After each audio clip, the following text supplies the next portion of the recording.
This episode of AHLA Speaking of Health Law is sponsored by Stroudwater. For more information, visit stroudwater.com.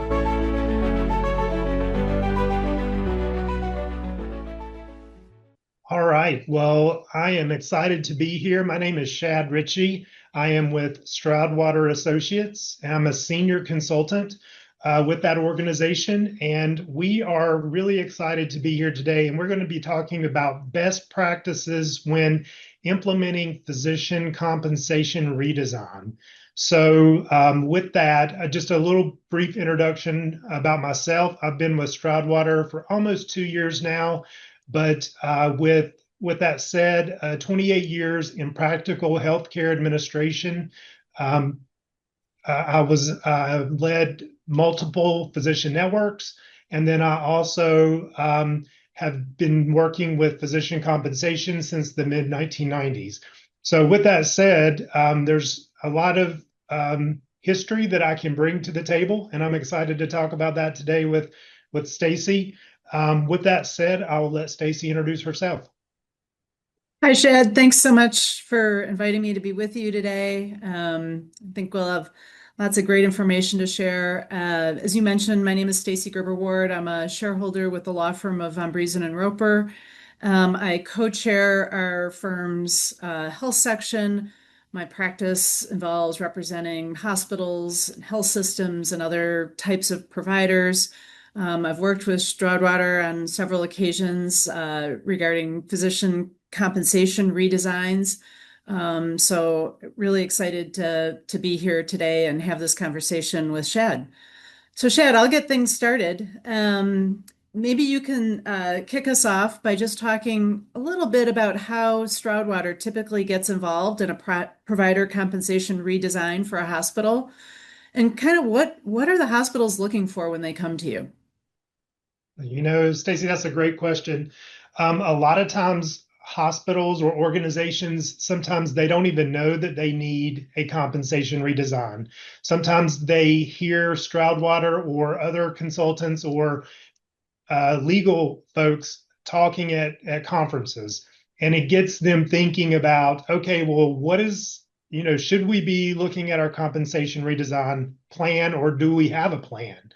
And so a lot of times what we find is that these individual organizations will call us as a consultant and they'll say, okay, let's have a quick call to talk about where we are with our compensation plan.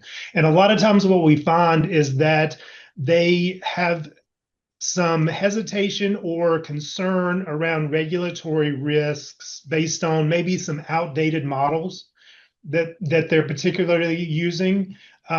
Sometimes the organizations also will say, we've developed a compensation plan, but we've had multiple CEOs over the last 5 years, and those plans changed with every CEO. So there's no consistency. And then one of the other things that I think we get asked quite a bit is, how do we align ourselves with the organization goals? And, from a compensation standpoint, because sometimes organizations will pay providers a certain way, but it doesn't align with the goals of the organization. So I say all that because we get asked numerous questions when we're talking about compensation, as you can probably imagine. I love that. So there's not just one factor that drives these discussions, but I take it often these conversations lead into regulatory compliance. Is that right? All the time, yes. And I think we may talk about this in a bit, but obviously when we start an analysis, we look at numbers, and that gives people pause on, where are we from a compliance standpoint and regulatory compliance. Right. And so maybe I'll just jump in and just set the foundation here, right? I think we're talking about two different sort of regulatory structures that at the very baseline, you're trying to ensure that the hospital has compliance with. One is the exception for the Stark exception for employment, or the second one is the Stark exception for personal services, right? And just making sure that those sort of very fundamentally, the key elements of those two different Stark exceptions are being met. That is primarily you're looking at fair market value and making sure that the compensation is not determined in any manner that takes into account the volume or value of the referrals, right? So Exactly. again, is a sort of very foundational element. Those are the key things you have to keep in mind, but then on top of it, you have all these other goals that need to be met. Oh, exactly. You're spot on with everything you just said. So, Shad, do you ever work with attorneys when you're starting off these compensation reviews?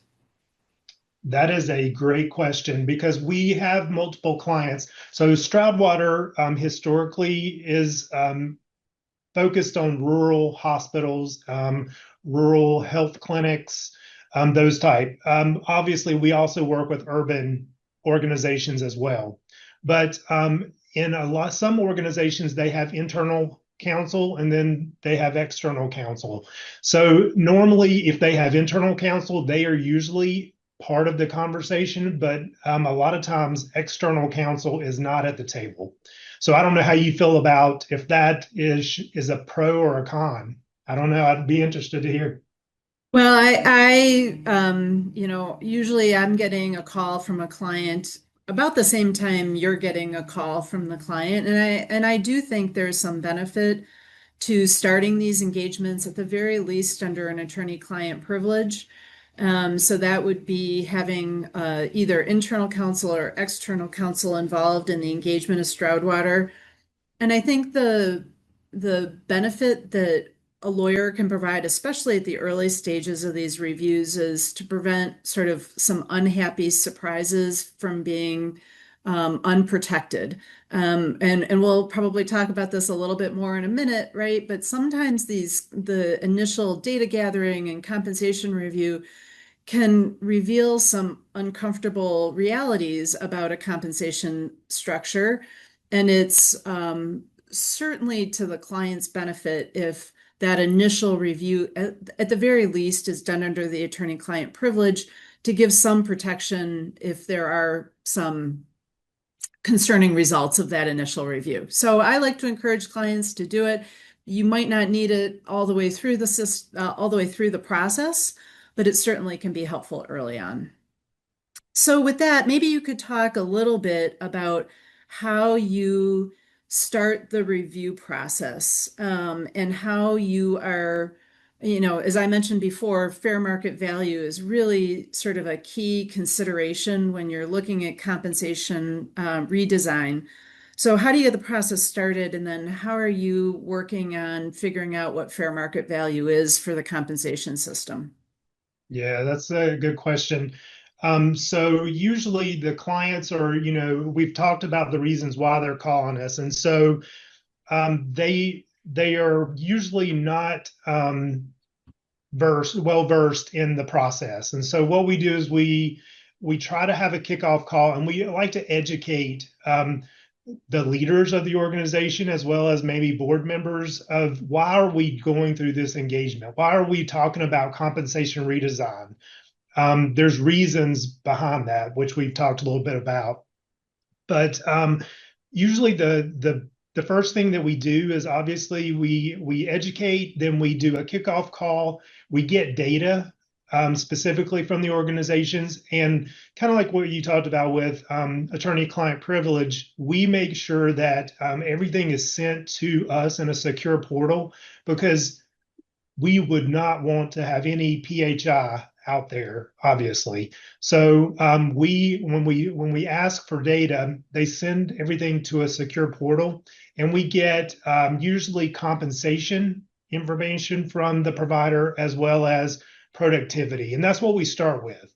And we benchmark basically that against using industry standard benchmark data. We use MGMA. Sometimes we use a blended approach, sometimes with MGMA and AMGA. So it just depends on the situation, what approach we use. So Shad, sometimes I have encountered clients who like to do this all themselves. They think, okay, well, I have the MGMA surveys and I can just benchmark all of our compensation to the median for the specialty that I'm dealing with. What do you think? Is that a good idea? Oh gosh, you would not believe how many organizations will call us and say, we set everybody's base salary at the median of MGMA. Well, that may be a good strategy for that market, and it may not be a good strategy for that market. And most likely it's not, because it probably is not aligned with the productivity of the providers. And when we say providers, we're talking about physicians. We work with physicians. We work with nurse practitioners, PAs, CRNAs, all of the above. But when we take into account fair market value, and when we look at that, we have to, from a valuation approach, we have to look at three approaches. We have to look at the income approach. We have to look at the market approach, which is what you just referred to is like using MGMA data. And then lastly, we look at the cost approach. And that's a normal. So CMS says they don't tell you how to value, but that is industry best standard is to consider all of those approaches. But most often, the market approach is what comes out as the leading indicator for fair market value. So, and Shad, if a client is trying to sort of do this on their own and just look at the median according to the MGMA, are there other business factors that might impact even whether the median is fair market value? Gosh, I would say a lot of times, and I'm not sure if I'm answering your question, so make sure I'm answering your question correctly. But what we a lot of times find is that they think they have a compensation problem, and a lot of times they do. But a lot of times it's not because the provider is unproductive. It could be that the operations of the practice is inadequate, it's inefficient for that particular provider. And so what we find is that a practice assessment needs to be done in addition to the compensation redesign to see what's causing there to be a discrepancy in compensation versus productivity. So I think what you're saying, right, is that you sometimes find there's a misalignment or disalignment between productivity and compensation, right? And that might be justified based on the type of provider, based on the market, but it often requires a deeper dive because if you're at the 20th percentile for productivity and the 80th percentile for compensation, you need to at least be taking a look at that. Is Oh, that fair? that's what we call a red flag right there for Yeah. sure. Anything that's a 20-point difference between your compensation percentile and your productivity percentile, if there's a 20-point difference, then that really gives us pause to really need to research further. And to be fair, right, that might be justified. Again, you do work with a lot of rural providers, right? So you might be in a hospital that needs a number of providers, certain types of providers, and the volume isn't there. But again, this is all things that really should be factored in by a consultant who can render an opinion on fair market value, right? Right, right.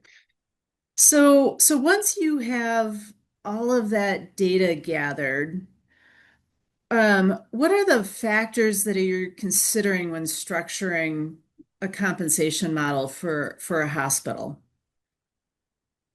Yeah, so I'm glad you asked that question because a lot of times what we really like to do in the first part of the process, and I failed to mention this earlier, is we like to do interviews specifically with the providers because we sometimes we get an answer from the leadership and then we get a whole different answer from the providers as to what drives them from a personal standpoint. Are they financially motivated? Are they just they love to work in rural communities, for instance, because we work with rural. So a lot of factors will drive that, but I will say knowing and understanding the thought process of the providers really guides us into what is a good compensation design model for the organization. But you also need to know one thing we do ask organizations is what is your 5-year strategic plan? We need to know that because that really will also drive should an organization have just straight salary or should they incorporate incentives as well? So are you, is the outcome of this process, I mean, do you typically recommend that clients have end up with provider compensation plans, something in writing, to move this process forward? Yeah, that's our recommendation. Yes. So those organizations that choose to accept our recommendations, obviously, we propose that a document be created that basically outlines what is the compensation plan of the organization. That obviously not only documentation is key, and I know you may talk about this as well from an attorney perspective, but just having a document where a provider can go and say, "This is how I get paid," and understanding it because a lot you would not believe how many providers we have interviewed that have no idea how they get paid or why they get paid the way they do. And so having a document that outlines it from start to finish really is beneficial for the organization. So I love that, right? I mean, because I think that actually has sort of dual benefits. One, you're emphasizing, right, the importance of the provider, him or herself, understanding how they're compensated. And I think that provider buy-in to that process is really important. I also think there's a really key regulatory consideration when you're documenting the compensation plan, that is if there's ever a concern that's raised, right, the organization is able to provide the compensation plan and the data to show, that the compensation plan has been blessed by a consultant, and here we're complying with that compensation plan. So it can provide a lot of regulatory protection for a client if it's ever needed. So Shad, what are some of the factors that you use that go into a compensation plan, right? I mean, everybody traditionally thinks about work RVUs, right? The physician's productivity. Are there and you talked a little about mission driven. Maybe you could give some examples of those factors that you can include in a compensation plan that are mission driven. And are there other considerations or other factors that you use in structuring a compensation plan? Yeah, I think in today's market, and hopefully everybody that's on this call or listening to the podcast is going to relate to this, but we know that providers there's going to be a large shortage in the future. There's already shortages in a lot of areas in the United States. So obviously, recruitment and retention is really key when you're building a compensation design. Of course, you want to make sure it's fair market value, but you have to figure out what's going to incentivize somebody to come to your organization. It's not always about money, but money does help drive people to your organization. So I say all that to say that, organizations will get what's the word I'm looking for? They will get innovative sometimes, and they will want to incorporate not only a base salary and a productivity model, but they may also want to incorporate, what are some maybe sign-on bonuses that are within fair market value. Maybe there's housing allowances because the cost of living is going up.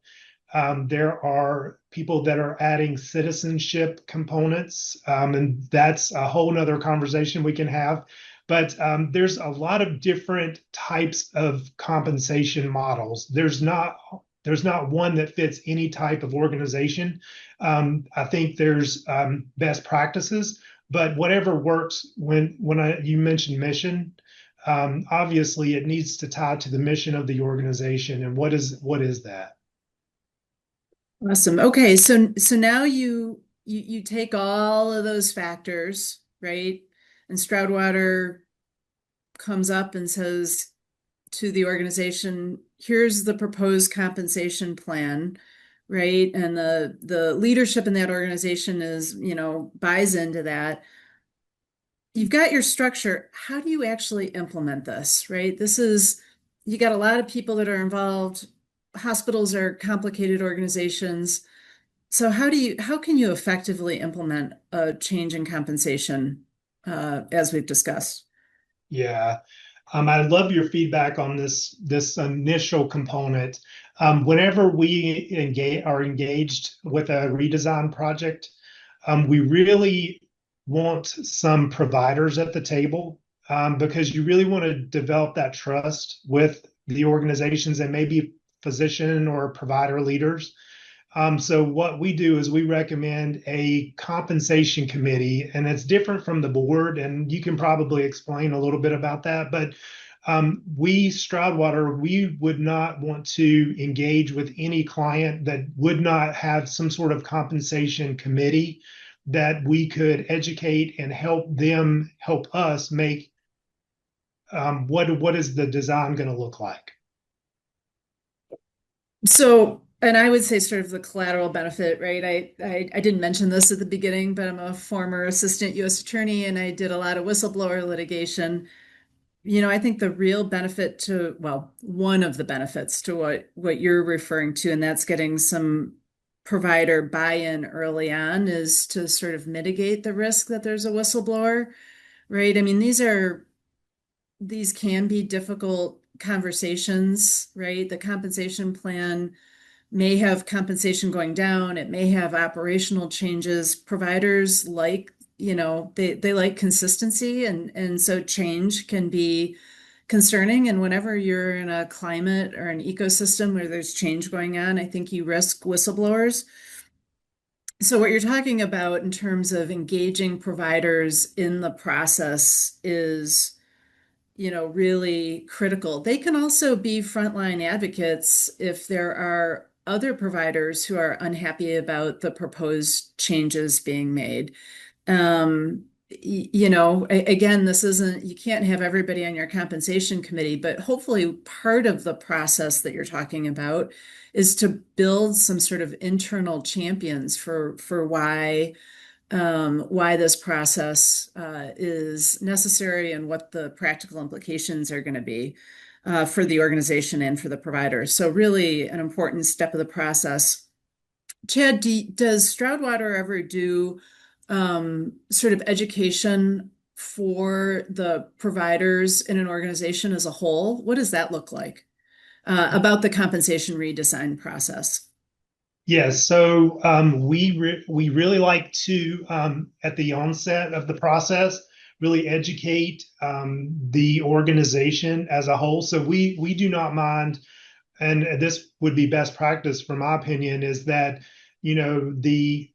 whether it's the physician leaders and the hospital or organization executives, they at least, and maybe some of the board members, need to be educated on why is a redesign necessary. But I don't disagree that it's really beneficial if you have a physician network. Let's educate everybody at one time, because they're going to be asking questions, and it's never it's never an easy conversation when you're talking to a provider about compensation and their money.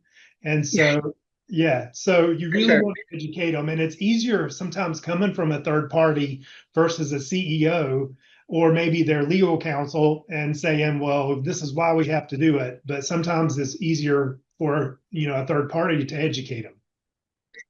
And Shad, do you ever provide board of director education on the compensation redesign? And when might that be important? Yeah, we really like to do that also at the onset, because a lot of board members really don't understand. You would not believe the number of organizations we go in where the board members are, members of the community, and they don't really know what they don't know.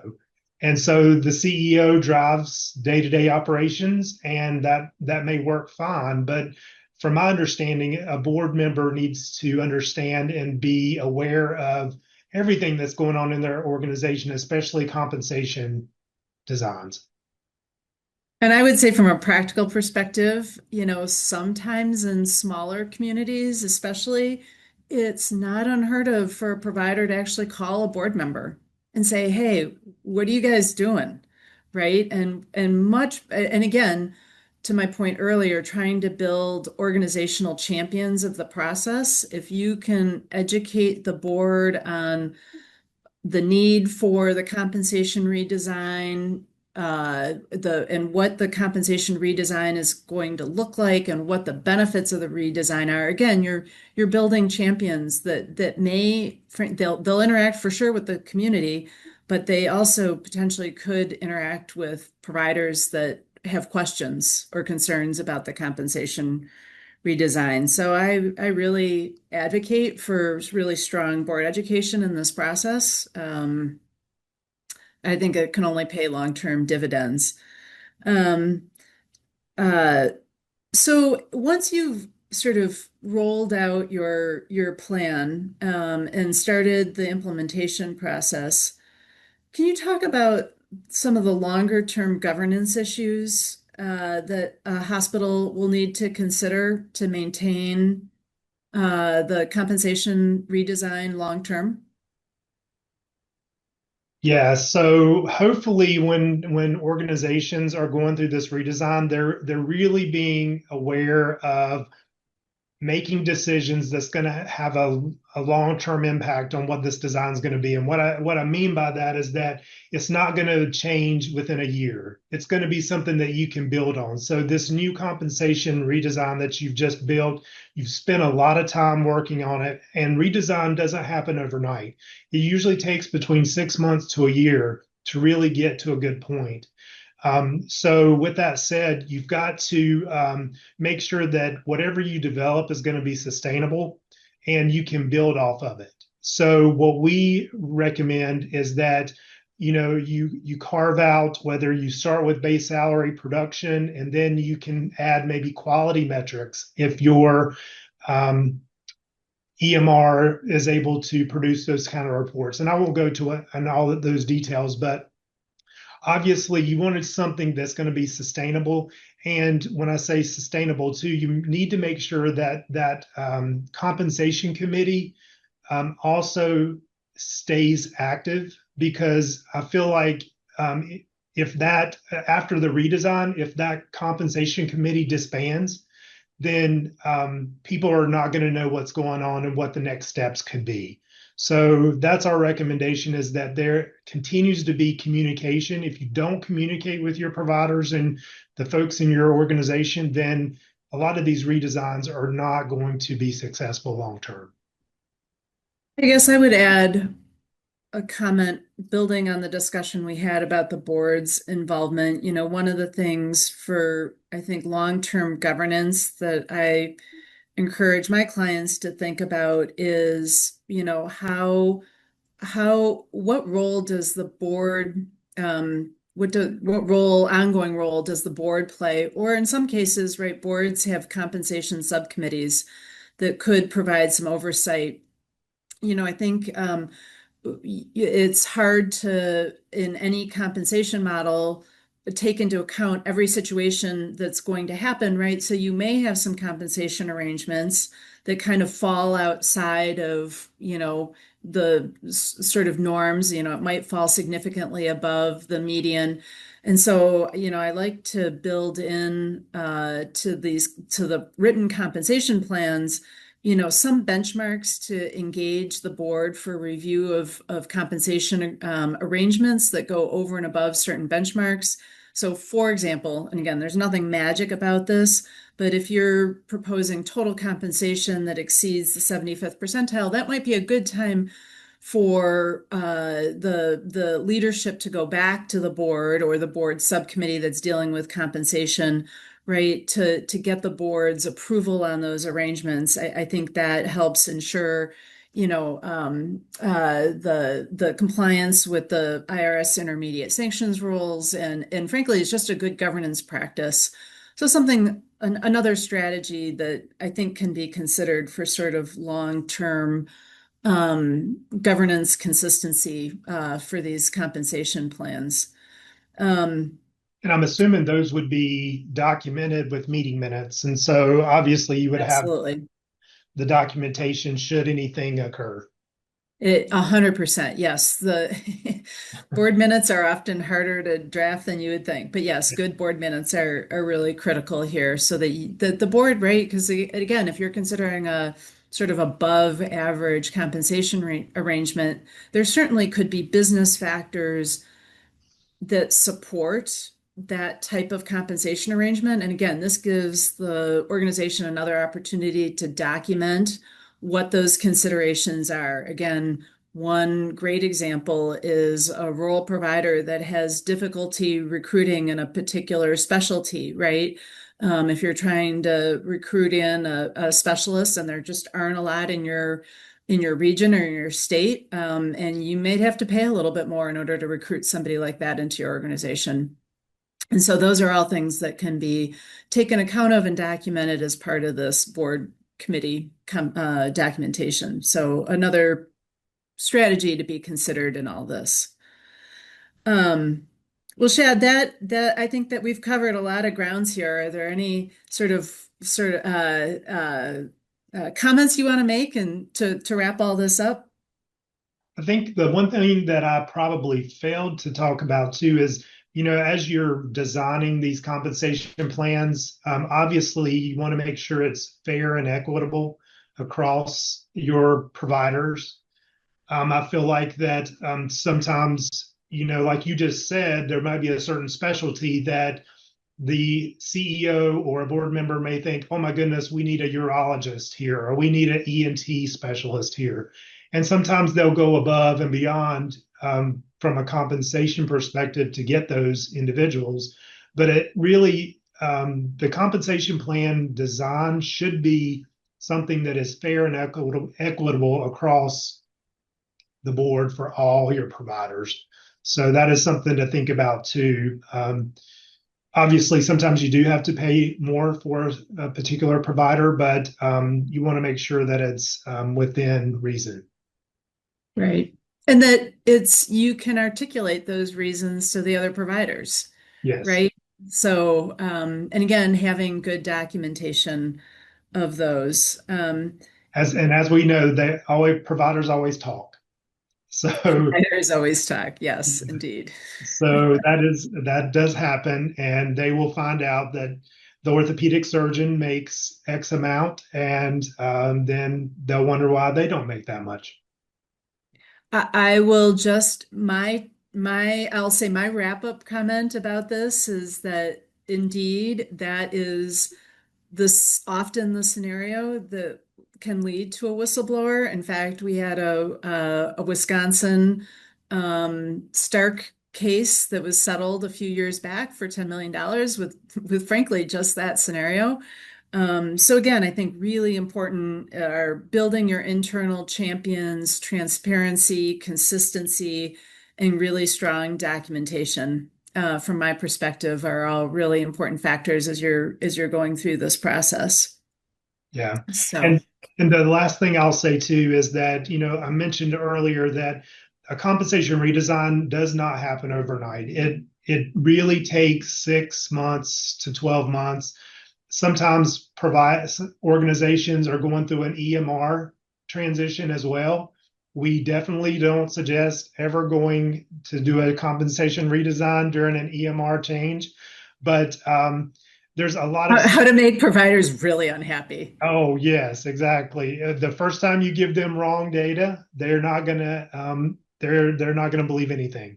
So definitely make sure that when you start this process, make sure you know what the barriers could be, and just make sure that you set a good timeline, you have consistent communication, and always make sure that you utilize the right individuals to make sure you're at fair market value. Right. Well, I think that's great advice. And Shad, thanks so much for inviting me to participate with you today. This has been a lot of fun, and we'll be talking to you. Exactly. Well, good luck to everybody if they're doing compensation redesigns. And thank you so much. All right. Take care.